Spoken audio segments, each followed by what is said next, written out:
indo para o final da nossa conversa, se o paciente tem uma dor e um desejo, o que será que o seu cliente quer? Facilidade, comodidade, resolutividade, mas também carinho, atenção, respeito. É isso que o paciente quer. E quando ele tem acesso ao seu serviço de saúde, ele vai observar a arquitetura, ele vai observar como foi agendado, como ele foi acolhido e recebido pela equipe de recepção, ele vai perceber a eficiência dos processos internos do seu hospital, e ele vai também perceber qual é o grau de resolutividade que a sua equipe oferece. Nós estamos falando de quê? Talvez uma das principais coisas da medicina hoje, da saúde hoje, que é a experiência do paciente, que é o grande propósito da saúde no Brasil e no mundo. O paciente em primeiro lugar, em todos os momentos, em todos os lugares, em todas as situações. Eu sou a experiência do paciente e você é a experiência do paciente. Isso não quer dizer que o paciente tenha razão sempre. A gente escuta muito falar que o cliente sempre tem razão. Não, o cliente nem sempre tem razão. Porque, às vezes, ele quer coisas antiéticas, ilegais ou fora de evidência científica. Tirando essas três questões, o cliente sempre tem razão, o paciente em primeiro lugar. Esse é o framework que a Sobramex desenhou para facilitar o nosso entendimento. A gente escuta muito falar em experiência do paciente nesse primeiro modelo aqui, ó. Acesso, atendimento e atenção. Cuidado centrado na pessoa, segurança do paciente, acolhimento, humanização. Mas eu quero lembrar vocês que antes do paciente chegar ao seu consultório ou à sua clínica ou ao hospital que você é o diretor, ele tem uma expectativa, ele tem uma dor, um desejo e ele tem que tomar uma decisão. Até para que serviço ele vai? Ou será que ele vai tomar um remédio por conta própria? Ou será que ele vai a um serviço especializado? Será que ele vai num médico particular? Ou ele vai num pronto atendimento? Isso tudo são decisões que ele vai tomar antes de ter a experiência propriamente dita. A partir do momento que ele chegou na sua clínica e ele foi atendido, óbvio que ele tem tudo aquilo que a gente já comentou, que ele espera do seu serviço, mas sem dúvida ele quer atenção centrada nele. E aí acabou o tratamento, ele sai com uma receita e vai para casa. Acabou a experiência do paciente? Não. Tem o pós-atendimento, que é o terceiro E. Ele sai da clínica, ele sai do hospital com uma receita na mão e com um sentimento. E esse sentimento é o que vai fazer toda a diferença. Se ele vai reclamar do seu serviço, se ele vai recomendar você para os amigos e para os parentes dele. Óbvio que o resultado clínico, o desfecho clínico é fundamental. A medicina baseada em evidência fala muito isso. Desfecho clínico, como se isso fosse a coisa mais importante. É muito importante. Mas a gente precisa ter aqui uma dúvida. Se isso é o mais importante ou se o sentimento gerado é muito mais importante do que isso. Só para a gente refletir sobre os dados, como eu tenho falado muito.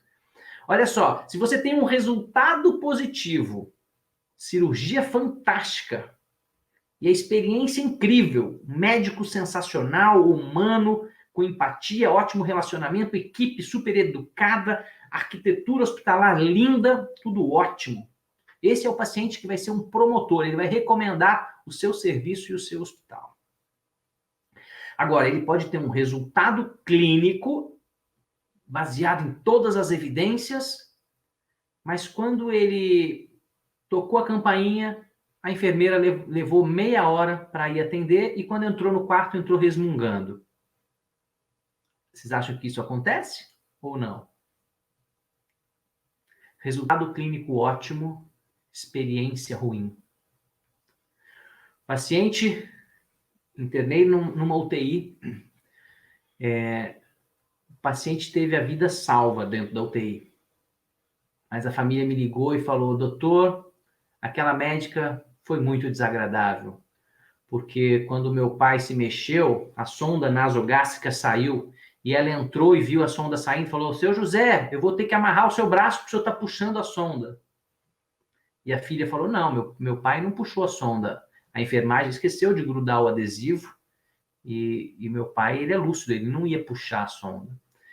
Isso é uma história verdadeira. O paciente saiu vivo de uma UTI, mas o sentimento foi de descaso, de grosseria do médico. Então preste atenção. O resultado é importante, mas o sentimento é muito importante. Agora, e se o resultado é ruim? Pode ter uma experiência positiva? Claro que pode. O meu hospital é um hospital que atende oncologia para 7 cidades. Então, de vez em quando, a gente perde pacientes. Eu sou cardiologista, de vez em quando os pacientes com insuficiência cardíaca vão morrer.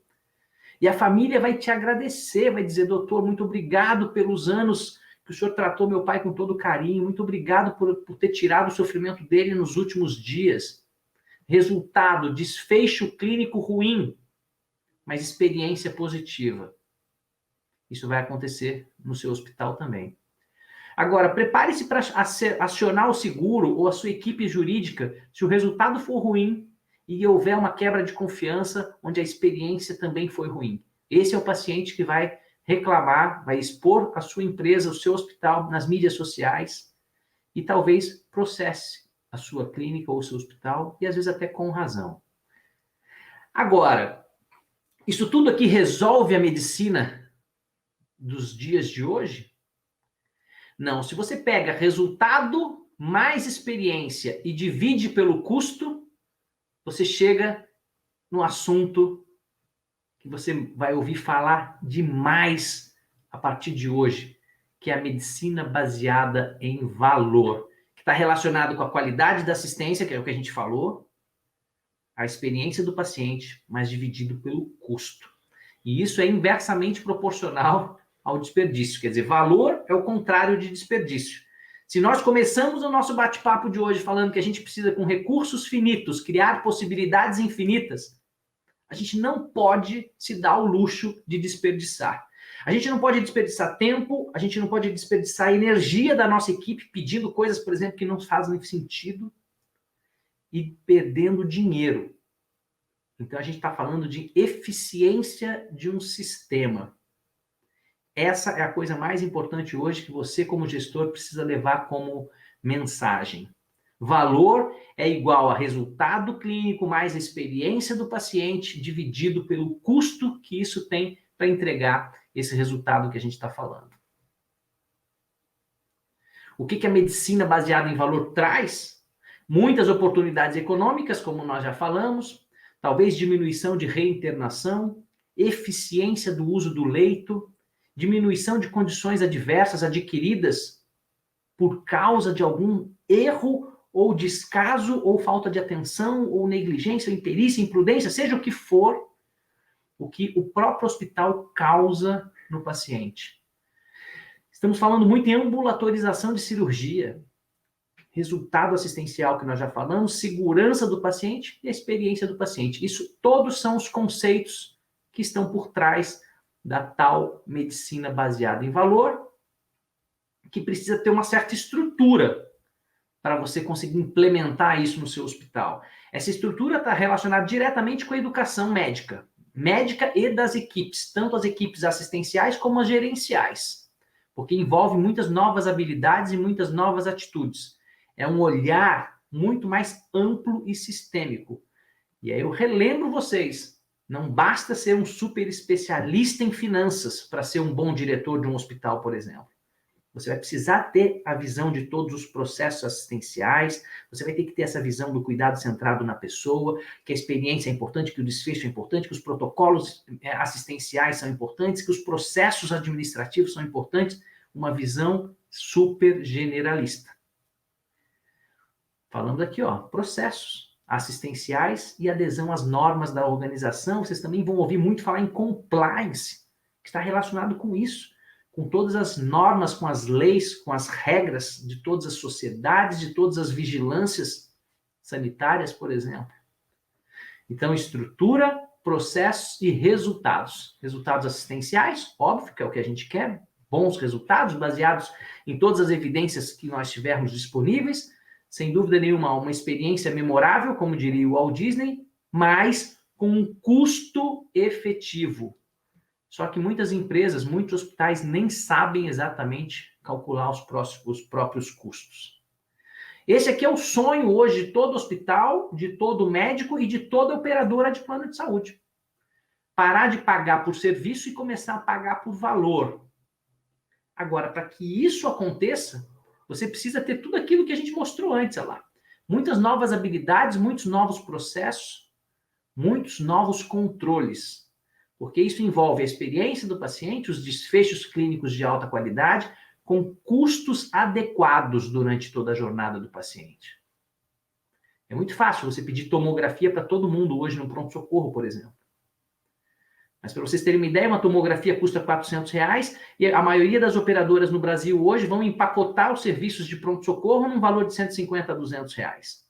Então, se a sua equipe não tiver treinada a palpar o abdômen, definir o que vai precisar ou não realmente de uma tomografia, se o médico do pronto-socorro pedir uma tomografia desnecessariamente, para esses planos que empacotaram a R$200, você já está saindo com uma consulta de pronto-socorro a menos 200, porque só a tomografia vai te custar 400. Vocês estão entendendo que a gente está falando de sustentabilidade do sistema? É isso que a gente tem que começar a pensar agora. É por isso que nós estamos falando em tecnologia para nos ajudar nos controles, a tecnologia nos diagnósticos, nos remédios, tecnologia nos sistemas de gestão. Sim. Para quê? Para você começar a ter este olhar especialista? Também, mas super generalista, uma visão sistêmica de como funciona um hospital ou uma clínica. Conhecer os seus custos, treinar suas equipes, se preocupar com o que o cliente sentiu, se preocupar se o resultado está sendo bom, se você está causando danos no paciente a mais do que a média dos hospitais por aí, e se preocupar com a sustentabilidade do seu serviço, mesmo que seja um serviço filantrópico. A maior parte dos hospitais filantrópicos hoje vai ter como visão sustentabilidade e excelência. É o que todo mundo quer. Não basta só excelência, não basta só filantropia, se você não tiver sustentabilidade, e é por isso que nós estamos aqui hoje reunidos para conversar sobre gestão hospitalar. E trouxe, de novo, para fechar a nossa conversa, aqueles 3 modelos, aqueles 3 pilares da nossa conversa de hoje, que foi inovação, o número 1, 2 e 3, tecnologia versus humanização, análise de dados versus reflexão de dados, que é muito mais importante, é a terceira etapa da Big Data, a medicina, a telemedicina e a medicina presencial, unidas e associadas, o especialista e super generalista, que talvez você não tinha ouvido falar ainda, e eu falei bastante hoje, porque realmente eu acredito nisso, o valor da experiência na análise da medicina baseada em evidência, o cuidado centrado na pessoa, a importância do desfecho clínico, mas a super importância da experiência e do sentimento do seu cliente, e a medicina baseada em valor, porque tudo que a gente quer é, com recursos finitos, criar possibilidades infinitas, que significa oferecer um ótimo atendimento, resultados fantásticos, com um custo excelente, para que você tenha uma sustentabilidade do seu sistema. Isso é a medicina baseada em valor. Espero de verdade ter contribuído com vocês, espero que vocês saiam daqui mais do que com informações, mas com ideias para que vocês mesmos reflitam o que disso que eu falei para vocês, você já está vivendo e se você ainda não está vivendo, você vai viver nos próximos meses. Um grande abraço